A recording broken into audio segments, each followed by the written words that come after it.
Olá, boa noite. Hoje o ND fala sobre política na cidade de Santos e no governo do estado de São Paulo. A gente recebe o prefeito da cidade, Paulo Alexandre Barbosa. Boa noite, prefeito, bem-vindo. Obrigado pela oportunidade aqui, é um prazer estar com você, Roberta, com os telespectadores aqui para falar dos assuntos de Santos, da Baixada e também do país. Fala um pouquinho sobre o resultado das eleições, né? João Dória e Márcio França são dois nomes, eu diria, até interessantes para a cidade de Santos, né? Um é do seu partido e o outro é o atual governador e aqui da nossa região. Como é que ficaria a sua articulação política em cada situação? Olha, nós temos nesses 6 anos como prefeito, Roberto, o governo do estado foi um grande parceiro da cidade de Santos, parceiro extremamente importante, com o governador Geraldo Alckmin, que trouxe investimentos que eram aguardados há décadas para Santos, como o VLT, por exemplo, que era um sonho, hoje é uma realidade. O Hospital dos Estivadores só está hoje aberto em funcionamento por conta da parceria com o governo do estado. As obras da entrada da cidade que estão acontecendo também somente com a parceria do governo do estado. E acho que é muito importante, na minha opinião, que essa forma de governar, ela continue, porque é uma forma que priorizou a Baixada Santista, entendeu, compreendeu a importância que a Baixada Santista tem no estado de São Paulo, viabilizando investimentos importantes. De um lado, a gente tem essa candidatura do PSDB e temos também uma candidatura que é a continuidade do governo Alckmin, né, que é justamente a candidatura do Márcio França, que assumiu esse governo e hoje dá continuidade às políticas implementadas pelo governador Geraldo Alckmin, inclusive com vários quadros do PSDB fazendo parte do governo do estado atualmente, auxiliando nessa tarefa. Então, acho que o mais importante é que essas políticas possam continuar, que esses projetos possam avançar e nós tenhamos aí a possibilidade de realizar outras ações que são importantes do governo do estado aqui para a região.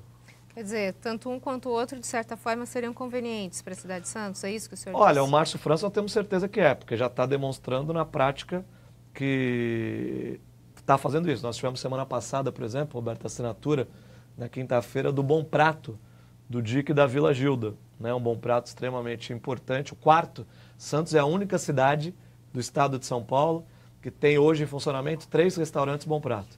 E nós já estamos fazendo o quarto. Assinamos o convênio na semana passada com o governo do estado e vai ser entregue agora no final do ano. A obra já está nos finalmente, lá no DIC da Vila Gilda.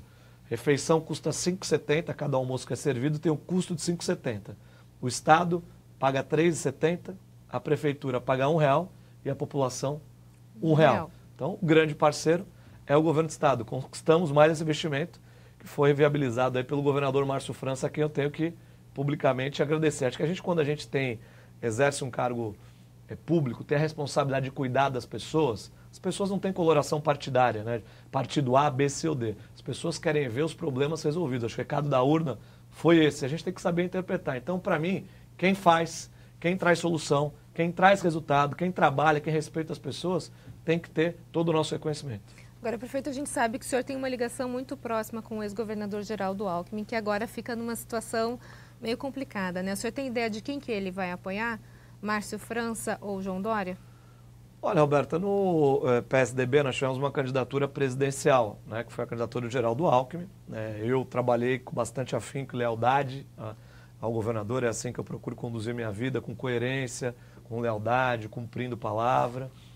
E o governador não foi para o segundo turno, mas no primeiro turno nós tivemos o apoio de 2 candidaturas aqui em São Paulo. Né? Tivemos um palanque duplo no estado de São Paulo. Então, o PSB, através do Márcio França, foi um bom aliado, foi um aliado que defendeu a candidatura do Geraldo Alckmin, foi um aliado que trabalhou pelo Geraldo Alckmin. Então, realmente, é uma situação diferenciada que tem que ser administrada do ponto de vista político. E nós tivemos as 2 candidaturas que apoiaram o Geraldo no primeiro turno, estão participando do segundo turno. Então, acho que essa análise de comportamento e de saber quem vai ter mais condições de fazer pelo estado de São Paulo, a população vai tomar a decisão adequada.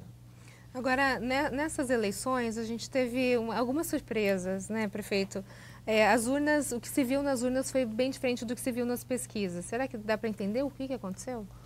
Olha, para que as pessoas cada vez mais possam confiar no seu próprio voto. Eu sempre disse que a melhor pesquisa que existe é a urna, né? Que é a única que não falha. E essa eleição mostrou assim mudanças significativas dentro das escolhas apontadas pelas pesquisas. Quando a ONU abriu, o resultado foi completamente diferente.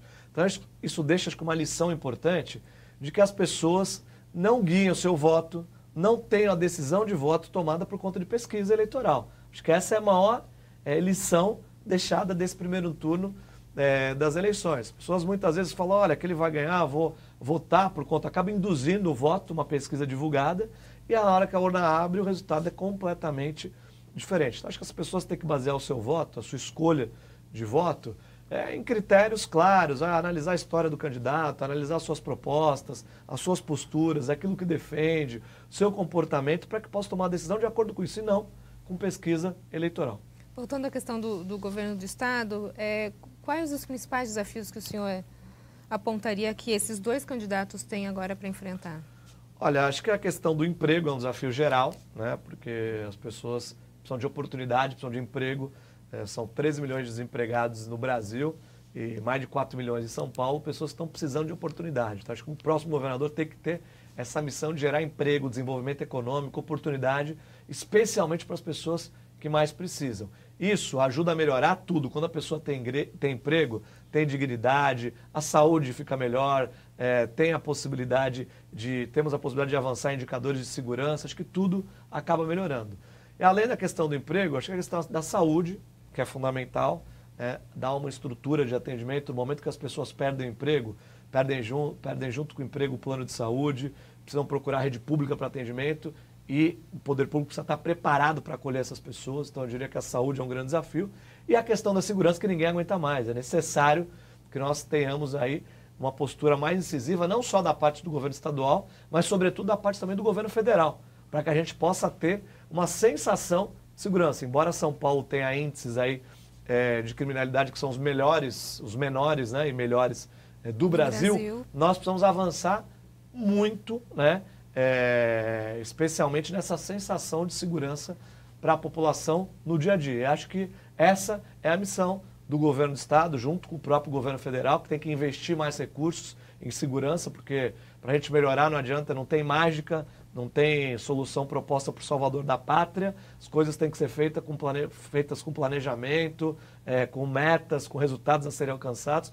Eu acho que essas áreas são estratégicas, logicamente, junto com a área da educação, que é o caminho para que a gente possa transformar a realidade do nosso país. Todo mundo hoje tem ideias boas, mas o grande quê da questão é como fazer essas ideias sair do papel. Né? Até porque, Roberta, na vida pública tem uma grande diferença entre o falar e o fazer, né? E o ser possível também, especialmente nessa época eleitoral, tudo é possível, tudo se torna fácil de ser realizado e a gente, no meu caso específico, estou sentado numa cadeira de prefeito há 6 anos, sei das responsabilidades, sei das limitações legais, sei da falta de recursos, da burocracia, muitas vezes que acontece, a gente tem que ter um compromisso com a verdade, falar aquilo que é possível de ser feito. E acho que a grande diferença dos homens públicos hoje, e que a população vai poder acompanhar agora, é sustentar aquilo que é dito na eleição depois da eleição.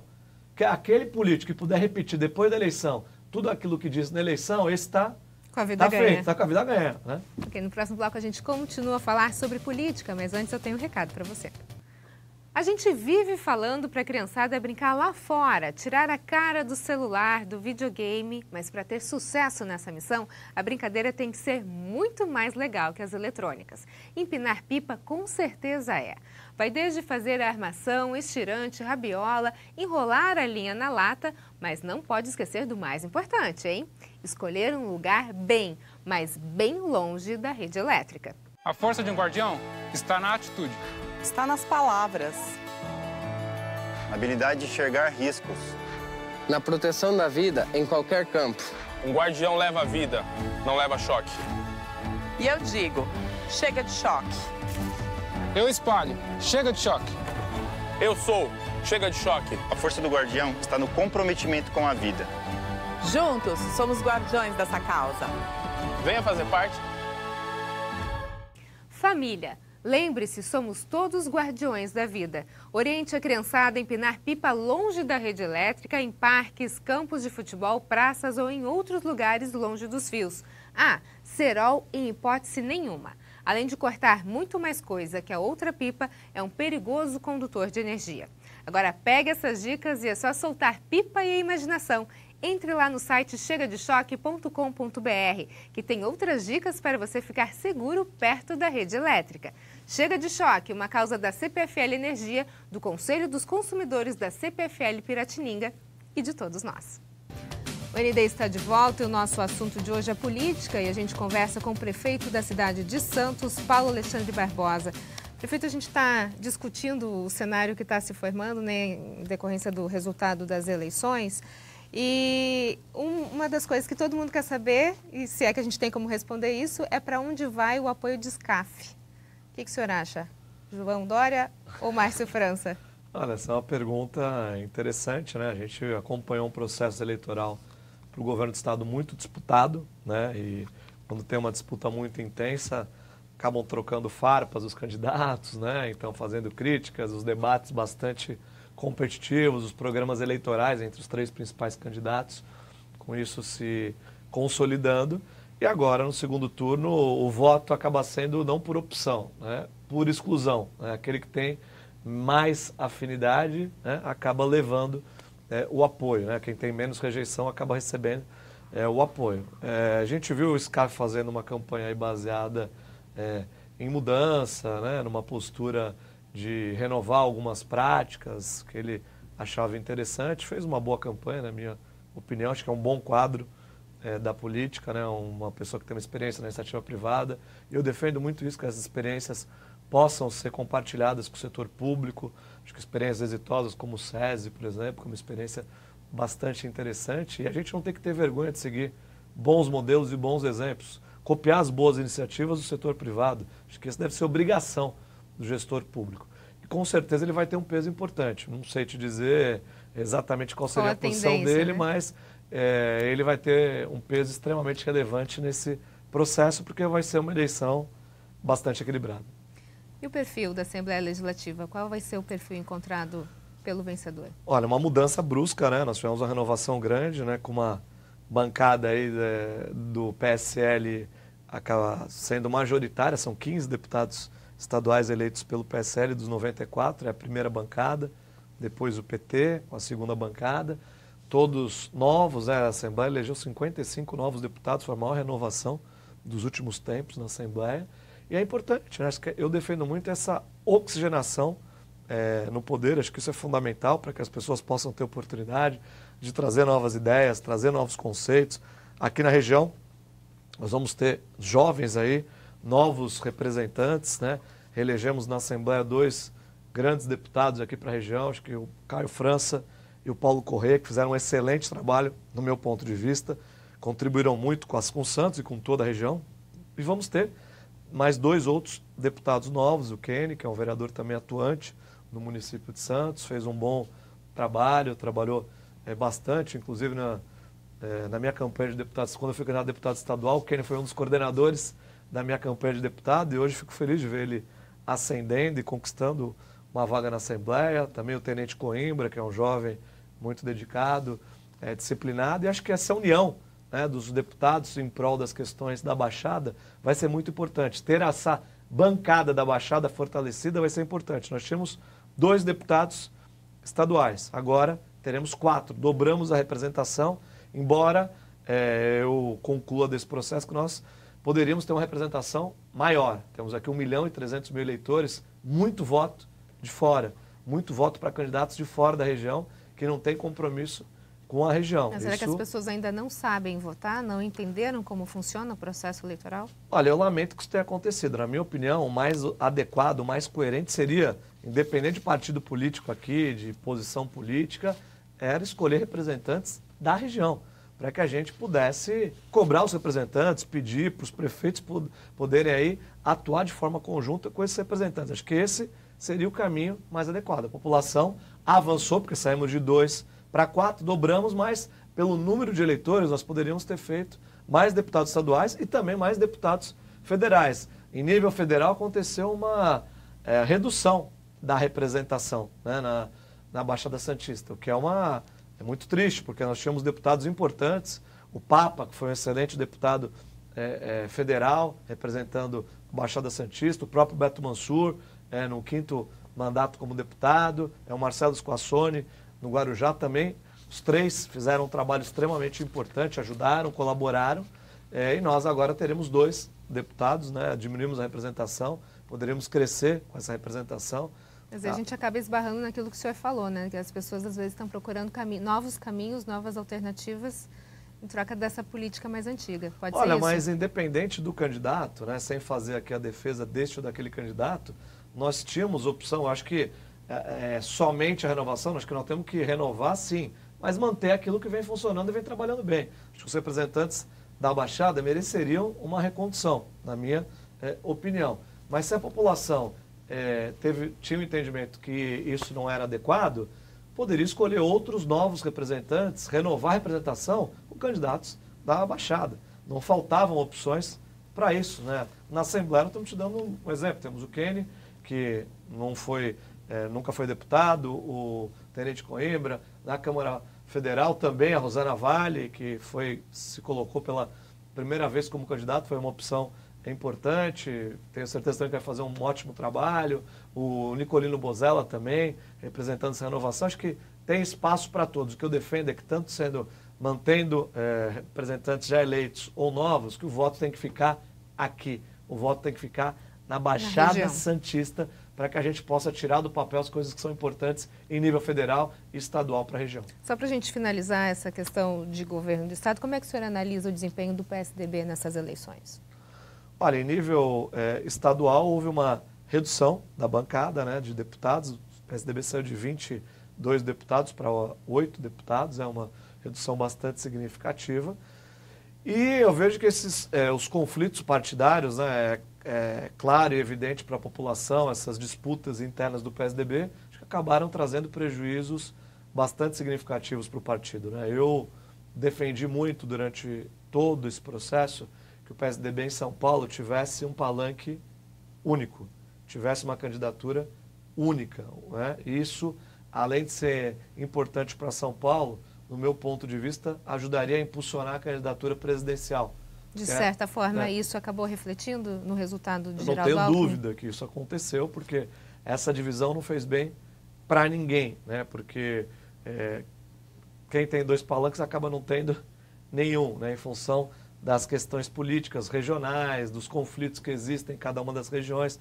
São Paulo é um estado que tem dimensões continentais, né? 645 municípios, 45 milhões de habitantes, 33 milhões de eleitores, e cada região tem a sua peculiaridade. Então, acho que isso atrapalhou muito, né? E é algo que eu sempre defendi desde o início, mas democraticamente, como a gente respeita as posições, fui voto vencido, respeitei a decisão partidária. Então, acho que foi uma decisão errada, né? Equivocada, que levou o PSDB a ter um resultado pior nessas eleições. Okay, no próximo bloco a gente continua a falar sobre política. Nós voltamos em instantes. Até já.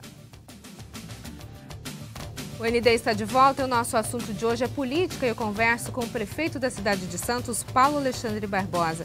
Prefeito, a gente estava falando sobre o resultado das eleições, a questão do governo estadual, governo federal, as perspectivas, a questão do PSDB. Vamos falar um pouquinho agora da cidade de Santos, já que a gente está com o prefeito da cidade de Santos.